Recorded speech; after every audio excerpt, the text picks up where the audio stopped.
My name is Kalekye, an infectious disease PhD fellow at Center for Epidemiological Modeling and Analysis, University of Nairobi.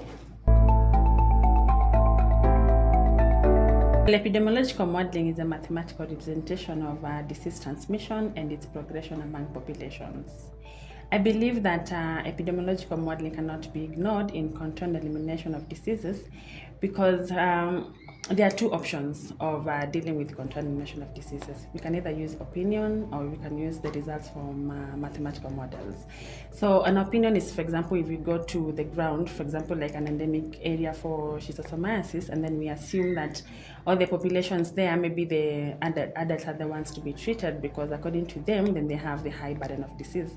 But then when it comes to picking the data for the whole population and now putting it in a mathematical model, then maybe you could realize that you also need to include maybe like the school-age children, and this could help in the control and elimination of this disease. My background is in actuarial science and statistics, and I've always had a passion for mathematics and biology. And I always wondered how I'm going to combine the two, the mathematics bit and the biology. And then I joined SEMA, and through the different trainings and mentorship through Dr. Mtwana Nyamai and Professor Thumbi Mwangi, then I came to learn that combining biology and mathematics, then you can actually represent the transmission of diseases, and then you call it epidemiological modeling.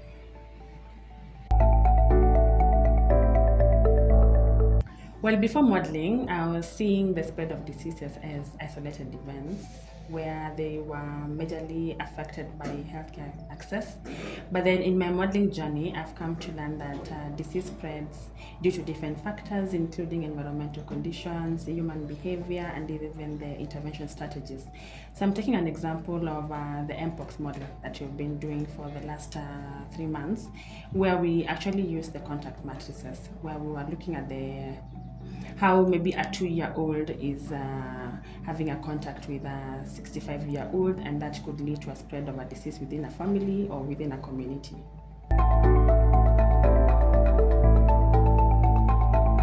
I'm currently working on mathematical modeling for elimination of schistosomiasis in Kenya as a public health problem, as well as breaking transmission strategy by 2030.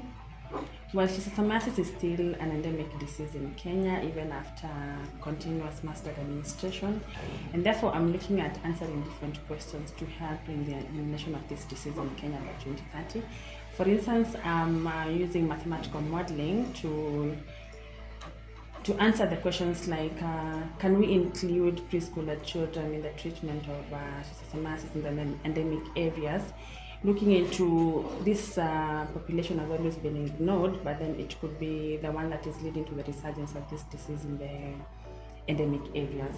I'm also looking at integrating different interventions as either standalone or integrated, for instance, like including snail control, as well as water sanitation and hygiene.